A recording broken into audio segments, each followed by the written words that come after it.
पिछले भाग में आपने देखा कि मेघना अपने आप को एक राजकुमारी बने महल में देखती है और फिर कोई पीछे से उसके कंधे पर हाथ रखता है। तभी वो चीखती हुई नींद से जाग उठती है। अब आगे। अरे क्या हुआ मेघना? मेघना की सांसें तेज तेज चल रही थी। उसके माथे पर पसीना आ गया था। कुछ बोल तो, क्या हुआ? बहुत ही अजीब सपना देखा यार। देख, मुझे लगता है तो इस गांव की झूठ मूठ की हिस्ट्री के बारे में ज्यादा ही सोच रही है। हम लोग बस मृत्युंजय अमृत का सैंपल लेते हैं और निकलते हैं यहाँ से, ठीक है? इस पर मेघना ने हल्के से हाँ में सर हिलाया। लेकिन सच कहा जाए तो असल में वो अपने साथ हो रही और इस गांव में घट रही हर एक घटना का रहस्य जानना चाहती थी।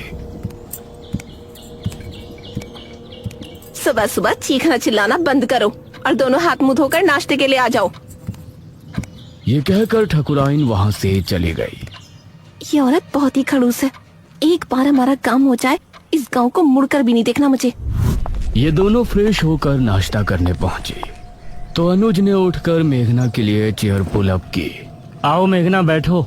ये देखकर ठकुराइन ने मुंह बना लिया और इन सभी ने मिलकर नाश्ता किया। अनुज बेटा, तुम जल्दी से हमारे साथ चलो, हमें तांत्रिक महाराज को लेने के लिए जाना है। ठीक है पिताजी। ये कहकर मुखिया ने इशिता और मेघना की तरफ देखा। बच्चियों, तुम दोनों बाहर नहीं जाना, ठीक है? हो सके तो ठकुराइन का काम में हाथ बटा देना। जी अंकल, आप फिक्र मत कीजिए, हम घर में ही रहेंगे।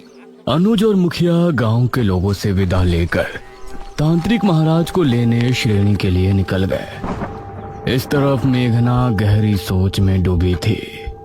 ये कहानी सिर्फ मृत्युंजय अमृत से शुरू हुई थी, लेकिन उसके बाद वो महल, अपने आप को राजकुमारी के रूप में देखना और ये निशिर मोलो, ऐसा लगता है इस गांव का हर एक रहस्य मुझसे जुड़ा है। क्या मुझे राजमहल में जाना चाहिए? करीब 6 घंटे के सफर के बाद मुखिया और अनुज तांत्रिक महाराज के आश्रम पहुंचे, जहां उनका एक शिष्य बैठा हुआ था। प्रणाम। जी प्रणाम। तांत्रिक महाराज कहाँ है? अभी कुछ देर पहले आते तो उनसे भेंट हो जाती। महाराज अभी कुछ क्षण पहले ही बेरमपुर गांव के लिए निकल गए थे। यह सुनकर मुखिया और अनुज हैरान रह गए। हमारे गांव? हम तो महाराज को लेने के लिए आए थे। हमारे आने से पहले ही वो कैसे निकल गए? उन्हें किसने सूचना दी कि हमें उनकी जरूरत है? बाबा का अपने हर एक शिष्य से गहरा संबंध है। उनको दूर बैठे ही उनके बारे में सब कुछ पता चल जाता है। धन्य हो तांत्रिक महाराज। इसका मतलब है कि उनको पहले ही आभास हो गया था कि छोटे तांत्रिक की मृत्यु हो गई है, इसीलिए वो हमारे गांव के लिए निकल गए। पिताजी, अब हमें भी चलना चाहिए। तांत्रिक महाराज तो हमसे पहले गांव पहुंच जाएंगे। हाँ बेटा, चलो। धन्यवाद। अनुज और मुखिया उसी समय वापस गांव आने के लिए निकल गए। इसी तरह दोनों का सफर में ही दिन गुजर गया। इस तरफ शाम होने पर गांव में डर का माहौल छा गया। सभी लोग चौक पर जमा हुए गांव के मुख्य द्वार की तरफ ही देख रहे थे। हे भगवान, मुखिया जी कहाँ रह गए? रात हो गई है, कहीं निशिर मोलो ना आ जाए। इसी तरह से 7 बजे का घंटा बजा और मौसम फिर से बदल गया। सभी ये देखकर डर गए। मेघना, इशिता और ठकुराइन भी सभी के साथ वहां खड़ी थी। तभी उन्होंने मुख्य द्वार से किसी के कदमों की आहट सुनी और धीरे धीरे आंख से साफ हुआ तो सामने से तांत्रिक महाराज आते हुए नजर आए। अरे, ये तो तांत्रिक महाराज हैं। उन्हें देखकर सभी लोग खुश हो गए। तांत्रिक महाराज की जय हो! तांत्रिक महाराज की जय हो! सभी ने तांत्रिक महाराज के आगे हाथ जोड़कर नमन किया।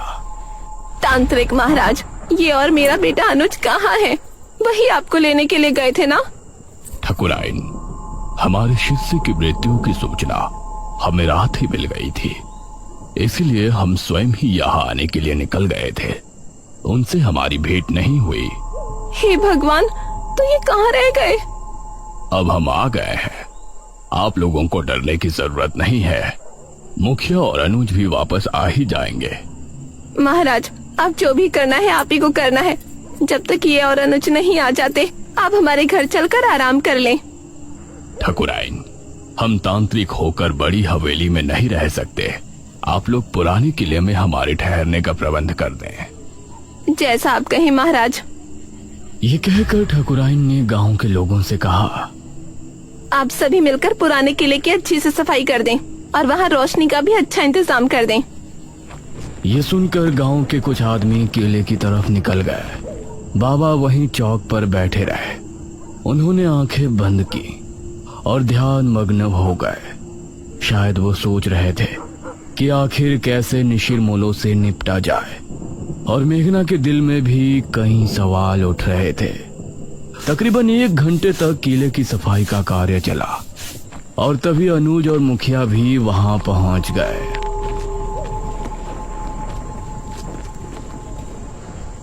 शुक्र है आप आ गए जी। प्रणाम तांत्रिक महाराज। मुखिया की आवाज सुनकर तांत्रिक महाराज ने आंखें खोली। तभी गांव के आदमी भी वहां पहुंच गए। किले की सफाई हो चुकी है ठकुराइन, अब तांत्रिक महाराज वहां ठहर सकते हैं। आप सभी हमारे साथ किले में चलिए। निशिरमोलो इतने सालों बाद कैसे वापस जाग उठे, ये जानने से पहले हम सभी को निशिरमोलो की पूर्ण कहानी को दोहराने की जरूरत पड़ेगी। अब सभी लोग मिलकर किले में पहुंचे। तांत्रिक महाराज एक ऊंचे टीले पर बैठे थे। किले में हर तरफ कई दीपक और दीवारों पर मशालें लगी थी जो वहां रोशनी उत्पन्न कर रही थी। मेघना अब तांत्रिक महाराज को बड़े गौर से देख रही थी, क्योंकि निशिरमोलो के बारे में जानने की उसकी उत्सुकता भी बढ़ रही थी। ये बात सन 1626 की है। उस समय हमारे नगर में महाराज विश्वजीत का शासन था। विश्वजीत की रानी का देहांत हो गया था और उनकी एक राजकुमारी थी, राजकुमारी मेघालय। महाराज, नगर में फैली महामारी अब और बढ़ चुकी है। अब इससे नहीं निपटा गया तो राज्य पूरी तरह से बर्बाद हो जाएगा। इस महामारी से निपटने का बंदोबस्त हम अवश्य करेंगे मंत्री जी। उसी समय एक आदमी वहां पहुंचा। महाराज की जय हो। जी, कौन है आप? महाराज, हम आपके पड़ोसी राज्य बल्लभगढ़ के राजा इंद्रसेन के दूत हैं। उन्होंने आपको शीघ्र ही मिलने बुलाया है। उनका कहना है कि आपके राज्य पर जो संकट आया है उससे निपटने में वो आपकी सहायता करना चाहते हैं। पिताश्री, हमें नहीं लगता कि वो हमारी इस महामारी से निपटने में कोई सहायता कर सकते हैं। हमें स्वयं ही कुछ करना पड़ेगा। समस्या गंभीर है राजकुमारी, हमें एक बार अवश्य ही उनसे मिलना चाहिए। हम आज रात ही उनके राज्य के लिए निकलते हैं। ठीक है पिताश्री, इस महामारी का जो भी हल निकले आप शीघ्र ही वापस आने की कोशिश करें, क्योंकि अगर आप इस बीमारी का इलाज नहीं ढूंढ पाए तो हमें ही कुछ करना होगा। अवश्य राजकुमारी। महाराज अपनी रथ में बैठ बल्लभगढ़ के लिए निकल गए। रथ में उनके साथ सेनापति थे और 2 घोड़सवार सिपाही पीछे आ रहे थे। उनका रथ इस समय जंगल के रास्ते से गुजर रही थी। तभी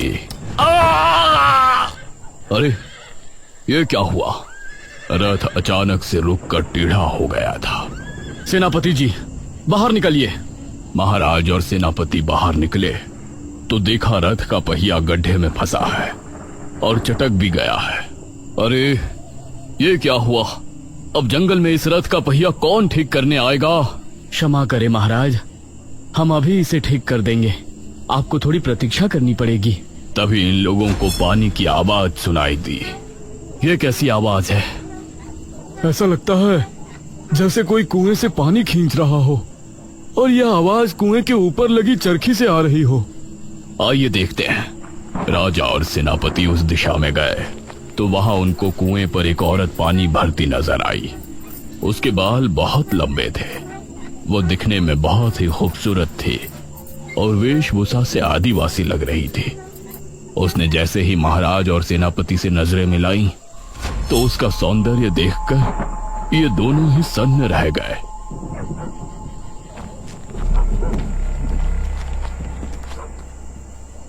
अरे, आप तो हमारे महाराज लग रहे हैं। प्रणाम महाराज। प्रणाम। क्या नाम है आपका? मेरा नाम दमयंती है महाराज। यहाँ पास ही मेरी कुटिया है। आप इस समय जंगल में?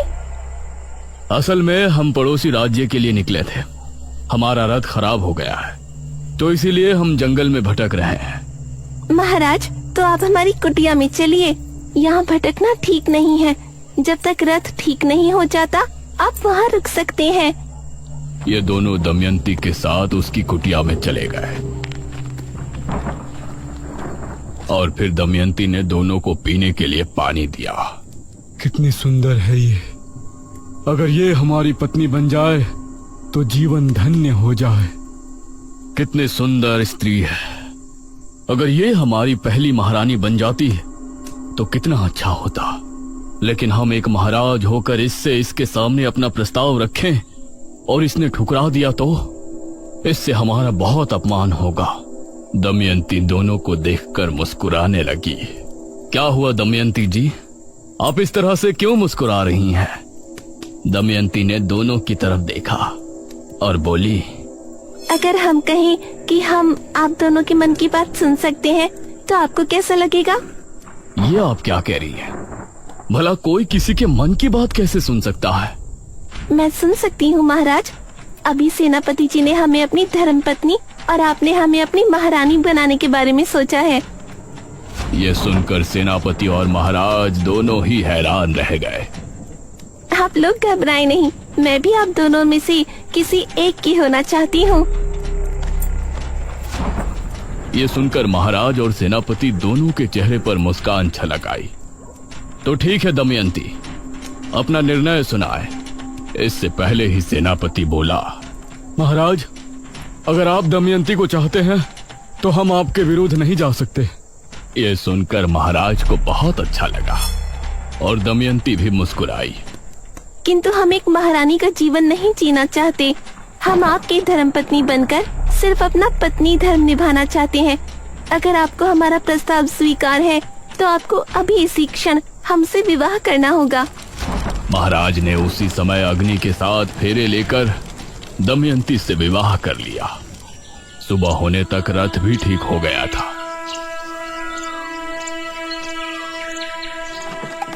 महाराज ने दमयंती को भी अपने साथ लिया और फिर उस राज्य पहुंचे। राजा इंद्रसेन को हमारा नमन है। आइए महाराज, बैठिए। महाराज और इंद्रसेन में बातें हो रही थी, लेकिन इंद्रसेन भी दमयंती पर मोहित हो गया था। आज रात इस विश्वजीत को रास्ते से हटाकर हम दमयंती को अपना लेंगे और फिर कल ही इसके राज्य पर हमला बोलकर उसे भी अपने अधीन कर लेंगे। दमयंती उसको बड़ी गौर से देख रही थी और उसके चेहरे पर गुस्सा दिखने लगा था। क्या हुआ दमयंती? महाराज, राजा इंद्रसेन आपकी कोई मदद नहीं करना चाहते। रात होने पर आपको रास्ते से हटाने की योजना बना रहे हैं और हमें हमेशा के लिए अपना बना लेंगे और आपके राज्य को भी हड़प लेंगे। यह सुनकर इंद्रसेन भी हैरान रह गया। महाराज को बहुत गुस्सा आया। उन्होंने उसी समय अपनी तलवार निकाली। इंद्रसेन को परास्त करने के बाद महाराज तुरंत अपने राज्य की ओर लौट गए।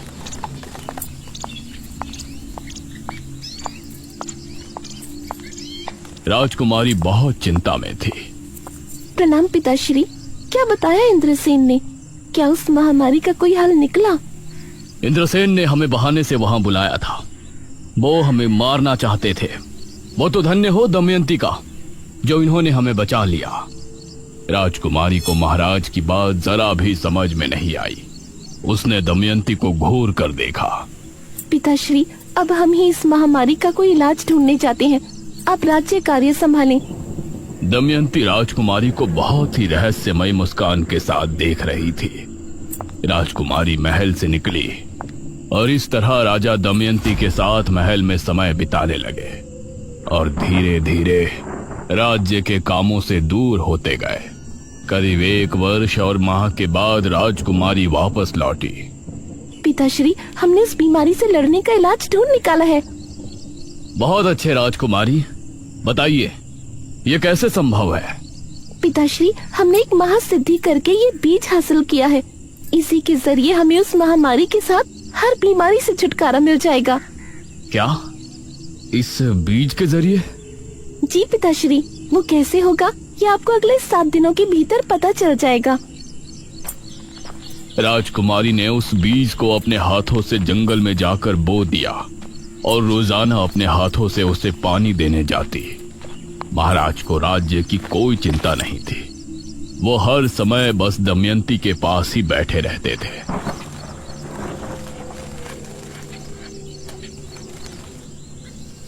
7 दिनों के बाद राजकुमारी महाराज, मंत्री और सेनापति को लेकर जंगल पहुंची। उन्होंने पाया कि पेड़ बहुत ही हरा भरा हो गया है और उससे हरे रंग का पदार्थ टपक रहा है। ये क्या चमत्कार है राजकुमारी? पिताश्री, ये मृत्युंजय अमृत है। इसकी 3 बूंद पीने से बड़ा रोग दूर हो जाता है।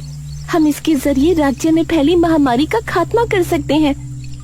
वाह राजकुमारी, बहुत अच्छे। उसके बाद राजकुमारी ने अपने राज्य के सभी बीमार लोगों को वो मृत्युंजय अमृत देना शुरू किया और अगले 2 माह में वो महामारी राज्य से पूरी तरह से खत्म हो गई। राजकुमारी इससे खुश भी थी, लेकिन महाराज के दमयंती के करीब जाने और हर दम चिपके रहने से चिंता में भी थी। तभी एक दिन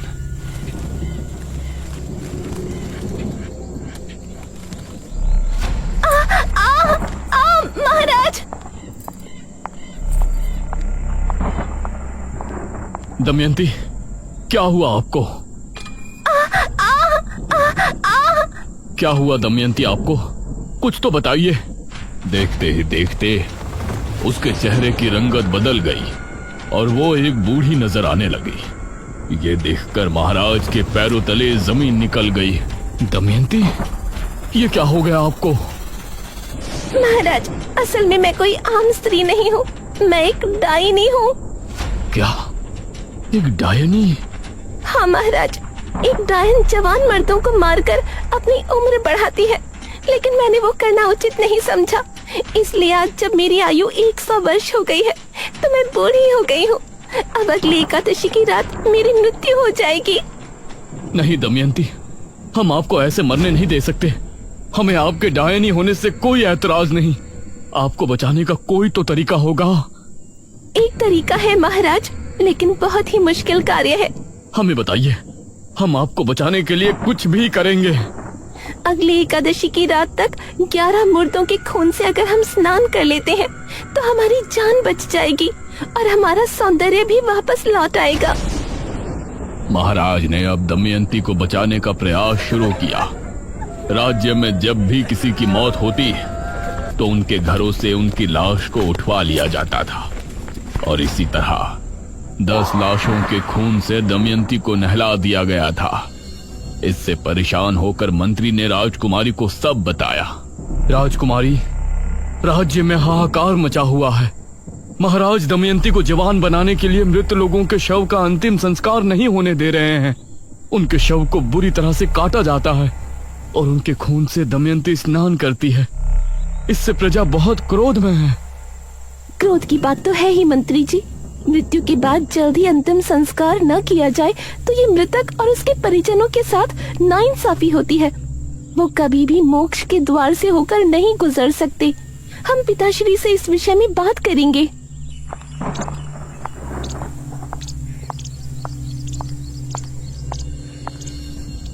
राजकुमारी ने महाराज से बात की, लेकिन उनके सर पर दमयंती को बचाने का भूत सवार था।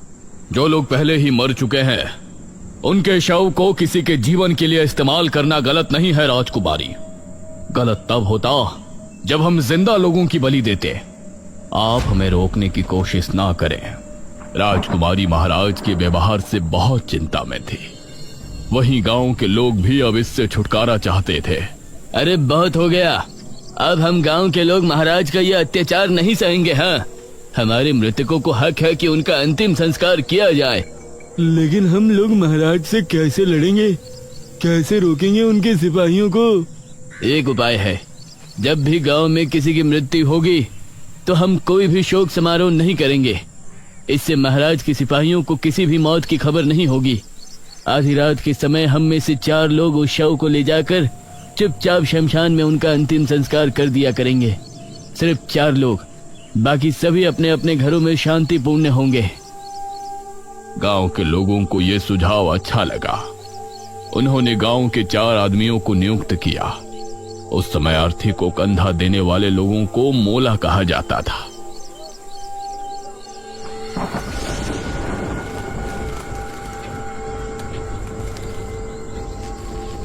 ये 4 लोग रात के समय निकला करते थे, इसलिए इनका नाम निशिर मोलो रखा गया।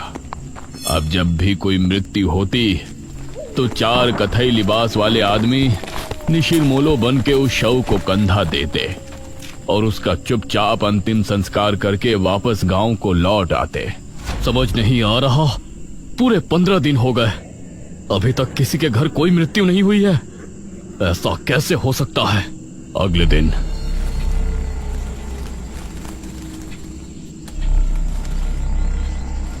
महाराज के गुप्तचरों के द्वारा महाराज को यह बात आखिर पता चल ही गई और उनका क्रोध 7वें आसमान पर आ गया। वो जो भी 4 लोग हैं, हम उनको मार कर ही दम लेंगे। उन्होंने हमसे चालाकी की, इसका हर्जाना उन्हें भुगतना ही पड़ेगा। महाराज ने अब अपने गुप्त सिपाहियों को तैनात कर दिया था, जो छिपकर रातों को जागकर गांव पर नजर रख रहे थे। एक रात निशिर मोलो एक अर्थी लेकर निकले। यह शनिवार की रात थी, तो उन गुप्त सिपाहियों ने निशिर मोलो को रोक लिया। अब तुम लोगों को कोई नहीं बचा सकता, कोई नहीं। बहुत दे दिया हमारे महाराज को धोखा। उन सिपाहियों ने इन 4 आदमियों को मार गिराया और फिर शव लेकर महाराज के पास पहुंचे। उस शव को दमयंती के कक्ष में पहुंचा दिया गया और सुबह होने पर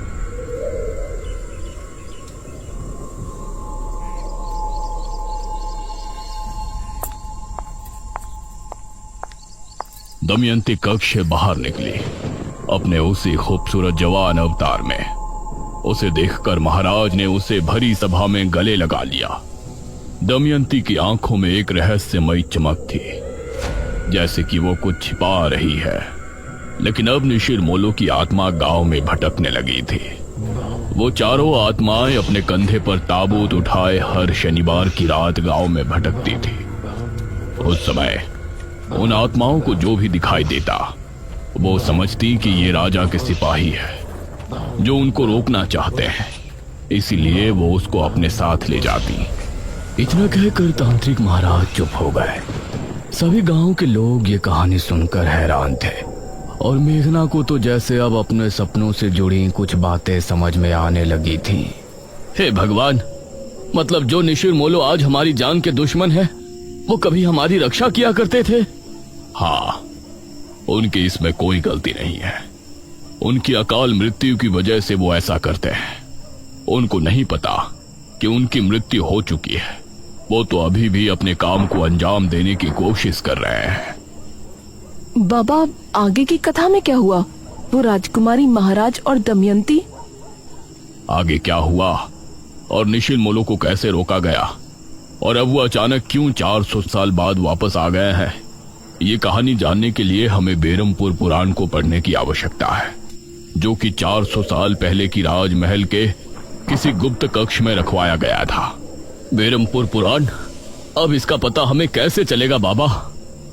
वो बेरमपुर पुराण राजमहल में कहाँ है, ये जानने के लिए मुझे एक अनुष्ठान करना पड़ेगा, जो कि मैं इसी किले में बैठकर करूंगा। ध्यान रहे, उस समय सभी अपने अपने घरों में होंगे। कहीं ऐसा ना हो कि इस बार भी निशिर मोलो ये अनुष्ठान रोकने के इरादे से गांव में आए। निशिर मोलो कौन है ये तो हमने जान लिया है, लेकिन इन सब का मेघना से क्या संबंध है? निशिर मोलो उसके आने से कैसे जाग उठे, राजा के साथ क्या हुआ और दमयंती असल में क्या है? इन सभी सवालों के जवाब जानने के लिए हमारे साथ बने रहिए निशिर मोलो के अगले पार्ट में।